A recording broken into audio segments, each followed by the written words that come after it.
We are going to take questions from the audience, but before we do that, Stephen and Gus, give you an opportunity to comment on David's presentation if you'd like to, or you can just wait.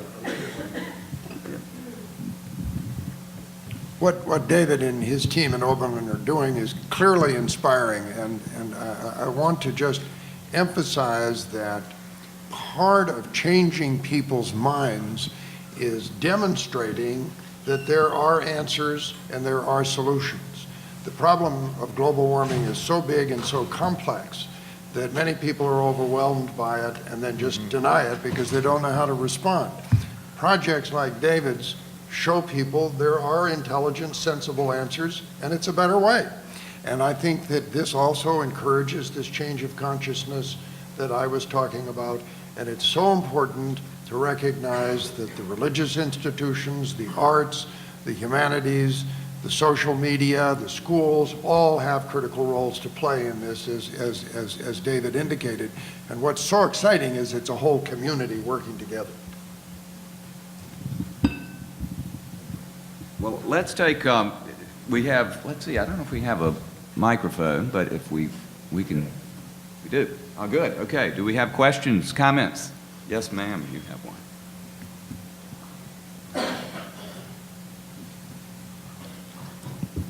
Thank you. This is for David Orr. Very impressive about the Oberlin project.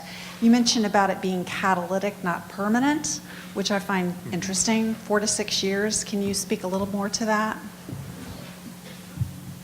Well, thanks for the question. The issue for us in a small town is how to start things to make sustainability the default setting, make it the easy thing. And for us, we set the deadline of 4 to 6 years in a bigger city, in some of the communities that we're working with in Los Angeles or Denver and elsewhere.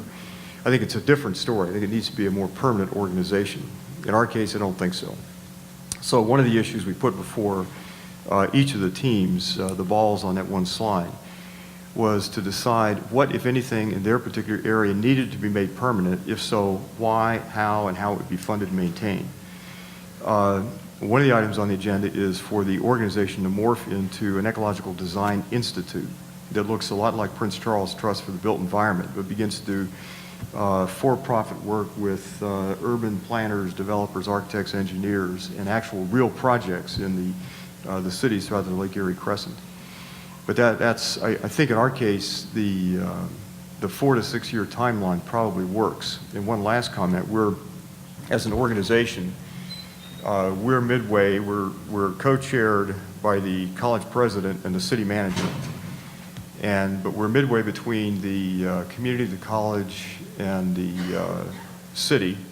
And that's no man's land or no person's land. That's where you get shot at. If we do our work well, we'll be shot at. So far, it's been fairly peaceful. But anyway, I think that that's the right strategy for us in Oberlin. We've got Ledley. I have a question in terms of, it's very understandable you're looking at the Detroit region, the rest of the cities. But as a college town of a certain size, college of a certain size, why are you not making this a model for Middlebury, Vermont, and other colleges where they're part of a small community where it's workable on change in a catalytic manner? Is there a college in Middlebury? Is there... Oh, intercollegiate rivalry's reared its ugly head. I think it's a very good question. And I think that what we've done, in our case, the Lake Erie Crescent is just where we are. So we're working with colleges and universities in the region. And Michigan State and Case Western have been involved, as well as Oberlin, in being the anchor institutions for that development. But I think it's a perfectly good question. I can think of lots of reasons why colleges and universities ought to engage in this way and use their buying power, their influence, their investing power to begin to rebuild communities and do this in this sort of systemic kind of way. But your question points out, I think, a really good issue.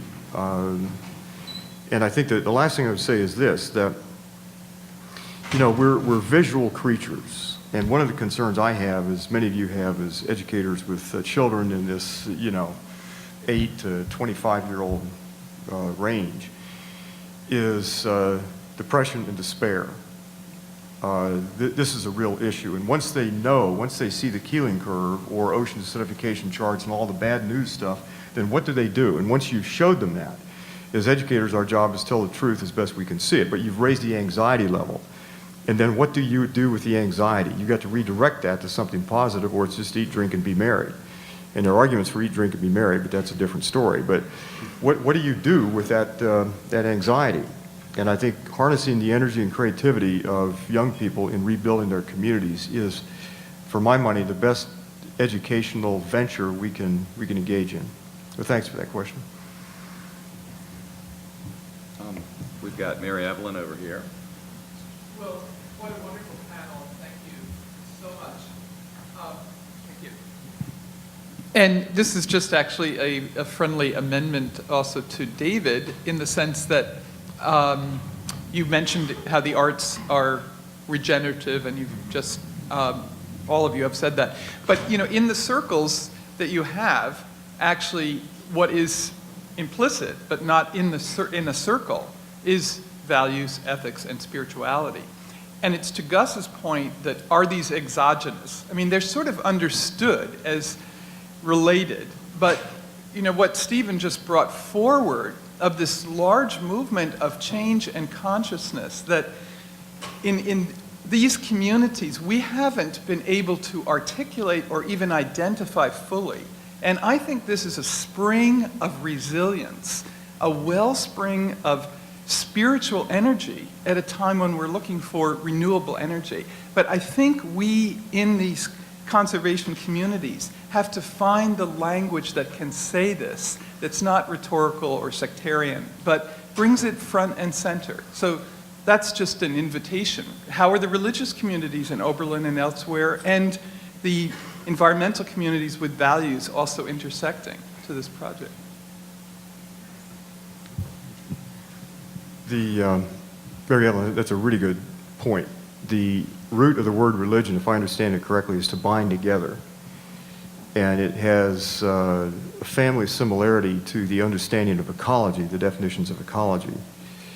And so looking at that chart, in a way, the organization chart for the project, in a way, it's to look at organizing spirituality without quite calling it as such. The community group that was on that chart is being redirected to take advantage of the fact that Oberlin has 24 churches in a resident population of 8,200. And so the churches are really important, and that's how you reach some segments of the community, and it's the only way you reach some segments of the community. So thanks for making that point. And Gus had a follow-up comment, I think. Well, just a thought, partially reflecting my own ignorance, but I think it would be interesting, if it hasn't been done, to sort of compare 3 points on the compass. One is, what is Oberlin doing? What are the goals that have been set, and the progress there? What does the Charleston Green Plan say? How comparable are they? Where do they differ? And thirdly, where is Charleston today? Benchmarked against the Green Plan, benchmarked against what Oberlin is doing. I think that would be enormously interesting if this community, writ large here in this region, could undertake something like that. And Dana's probably going to tell me, "Oh, we did that last year." Not yet. We have George and Nick over here. Again, I'd like to thank the panel for their inspiring remarks. And it's to that inspiration that I like to address this, in the sense that a lot of the remarks can be summed up as accentuate the positive, as a way to influence and change human nature towards respect for nature and ethical behavior. I'd like to propose another appeal to the other side of human nature, which I would characterize as accentuate the negative, by identifying and graphically, chronically graphically and chronically, the degradation of our environment will appeal to what we might call the negative side of human nature, and might very well inspire the kind of action and attention that we need as people look for alternatives. In other words, what I'm saying is that perhaps we should become somewhat of bad news guys and gals to gain the attention and balance the positive aspects of our message. This panel is really very good at that. If we, in fact, not today, but in general. Your name is George? George, thank you for that. I was raised a Presbyterian, and that really appeals to my bringing up. But I think our obligation is not to aim to be negative or positive. It's to be truthful, and that's different. And the fact is that the truth, as best we can see it, and to be biblical about the truth, is it's through a glass darkly. We don't see necessarily all there is to be seen. That's just the human condition. But to tell the truth as best we can see it, and then to work within the error bars, ERROR bars, of what we know to be true, the bookends of what is possible, to be as positive as we possibly can be. And so I don't think we ought to have a strategy of negativity or positivity. I think we ought to have a strategy of truthfulness, and then within that to be as constructive and as positive within that range as we can possibly be. The fact is, we've changed the world, and the change is accelerating, and now we've got to bring that to a halt. So, and I think that the last thing is what moves us. My hunch is what moves us typically is the lure of beauty and wholeness, more so than fear. As a Presbyterian, I can tell you that warnings of hellfire and brimstone work generally for about 10 minutes. I was pretty good until 12:10 on Sunday mornings, and then at 12:15 started to stray and backslide. But I think it's the lure of something beautiful. That's why the green building movement is so powerful in that sense.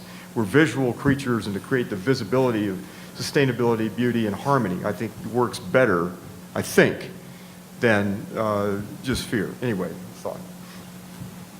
Nick. Yeah, the question I had is, I found it interesting, I think several of you mentioned the link between changing of ethics and spirituality to push the environmental movement.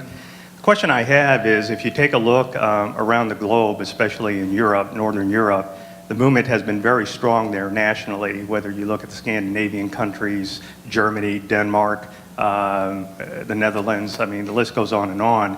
What has driven those people from an ethical and spiritual to take such proactive action, yet here we seem to continuously struggle? And I find it ironic that in many studies you see those countries tend to be, I guess, quote, less spiritual than the U.S. as a whole. So I'd like to just hear your thoughts on that. I think one difference between Europe and the U.S. is that the U.S. history has, in our mindset, has been shaped by the whole concept of the frontier and sort of endless opportunity. Now, it is perfectly true that by the end of the 19th century here, the frontier was beginning to vanish. But in the U.S., there has always been a sense of kind of unlimited possibility. If you go to the Netherlands, every square inch of that country is cultivated and manicured. And they are mindful of the consequences of any disruption in a way we're not here. And this is true if you go to Germany and many other European countries. And in terms of the spirituality, part of what is happening today is that the new global consciousness with its spiritual and ethical awareness is appearing outside the framework of traditional religion. And so what may look like a community that is not spiritual, if you define spirituality as right relationship with self, other, nature, and the mystery of being, there's a lot of that in Europe. But it's not going on within the framework of the institutional religions. Now, some of those institutional religions are now catching up and playing a leadership role, and this is very, very important. But I think that's part of the difference between Europe and the United States, and they feel it more acutely today than we do. And this is, I think, again, part of the problem is convincing people here in the United States of the reality of some of these problems. Well, this is a little hard to articulate, and it's pretty speculative, but it's grown on me as a possible and partial answer to this question. I think many of us have been through personal experiences where the values that we held kind of reach a crisis point and collapse around us. I mean, and the sort of mental structures and values and habits of thought that we had, we realize are totally wrong, and we then have a process of reinventing ourselves. I suspect there are a good many people in this community who've had that, may have been raised in places like Orangeburg, South Carolina, in the middle of segregation, and have had that happen with regard to values on human dignity and racial equality. I think Europe, had a transitional, transformative experience after World War II, when they sort of took stock of what in the hell have we done here on this continent in this century, and I think some deep changes came out of that. Think about it. That's a really good question. 3 comments back very quickly. One is a shout out to Gus Speth in his last 3 books, because I think he directly and indirectly deals with that issue in those 3 books. And so I'd point you to that. Secondly, I don't think the situation is as bad in one way here as we can maybe assume it is. If you look at public opinion poll data, 80% of the public, 90% of the public, 65% of the public is for lots of progressive things, including solar power, efficiency, and so forth. That's year after year after year. It isn't a matter of public opinion. But part of the difficulty is translating public opinion, crossing that chasm over to political reality. And the bridges that cross that, politics and the media, are busted. And so here we've got 90% favor some kind of gun registration, but we can't get that through Congress. And you go right down the list of things where the public is here and the voting is over here. And then you say, okay, why is that true in American politics? Well, I mean, in Wyoming, for example, not to pick on Wyoming, but they have 2 senators. California has 2 senators. California senators represent 39 million Californians. The Wyoming senators represent 40 million cows and 6 people. I mean, there's a problem in how we distribute power. In my district, we've been gerrymandered so that district looks awful. That's a safe district. And until we deal with the way we conduct the public business, we're going to get lousy public outcomes. But I think the public is there. This is a matter of political change, which I think in this movement, we underestimated how political we needed to be. Anyway, probably enough said, but thanks for the question. I think that's a really good point. And I'll just give you an advertisement for the governance panel, because that's exactly the point. Those are the points that we want to address. And I think everybody in this room has had the feeling at one time or another of frustration with David, the phenomenon you mentioned of awareness and inclination and will, but the inability to move these political systems toward some sort of meaningful, positive resolution. I'm glad you spoke of Wyoming and not Vermont.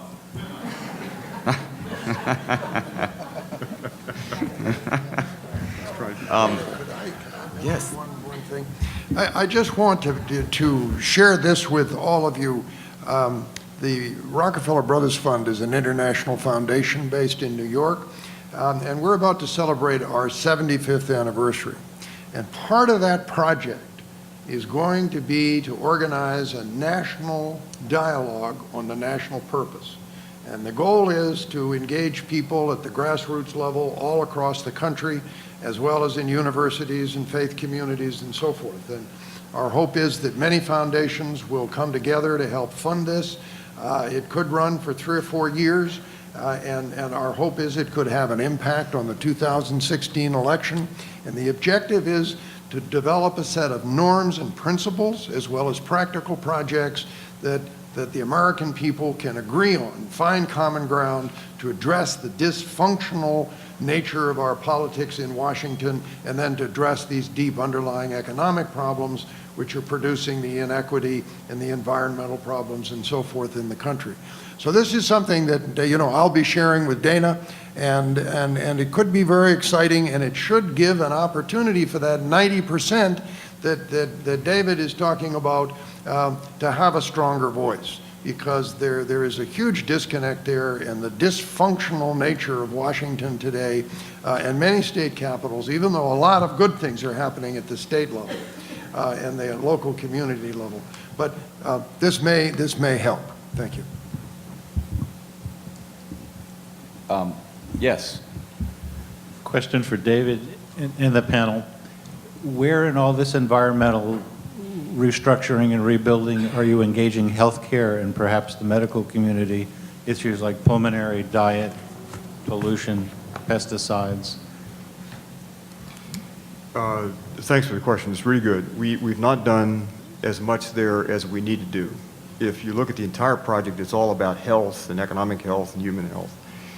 I think that's worth adding to our agenda. And there has been some discussion about that. We're not quite sure how to proceed, but it's a really good point, and I appreciate that.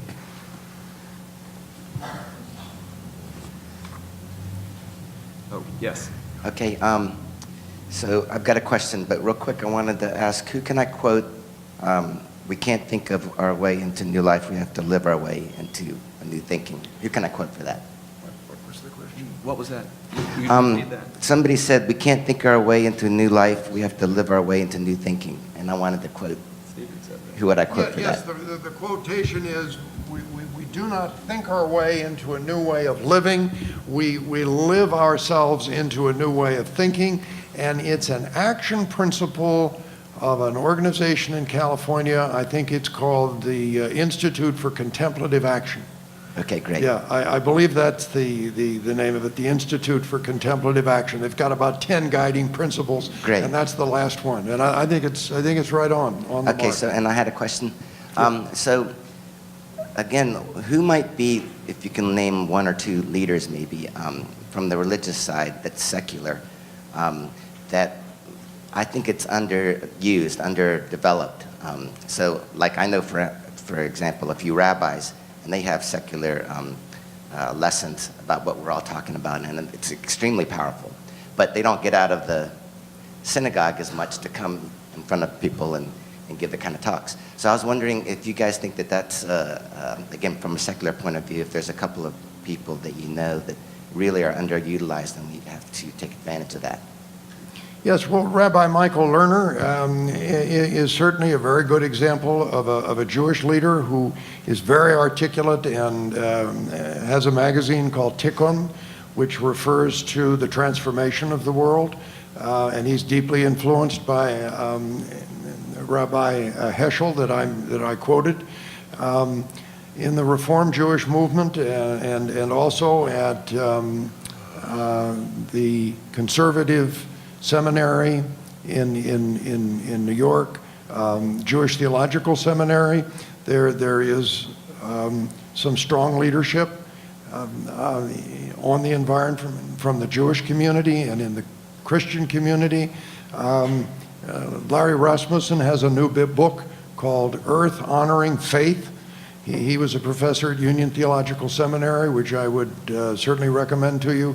But there's a huge volume of literature today by theologians, both evangelical, conservative, and liberal, that address this issue. And my little book, Spirit and Nature, Why the Environment is a Religious Issue, has a good bibliography, but a lot has happened since that book was published. And I could give you some other suggestions. There is the National Religious Partnership on Religion and the Environment, which works with evangelical groups, black churches, conservative theological groups, and liberal groups. But there's a lot happening on that front. And one interesting and new initiative is the Audubon Society is just about to launch a new initiative to build partnerships with faith communities, and that could turn out to be very interesting. Just to add a little teeny bit to that, do check the website for the Forum on Religion and Ecology, which is and be sure to tune in the panel on these issues, which is coming up tomorrow. Yes.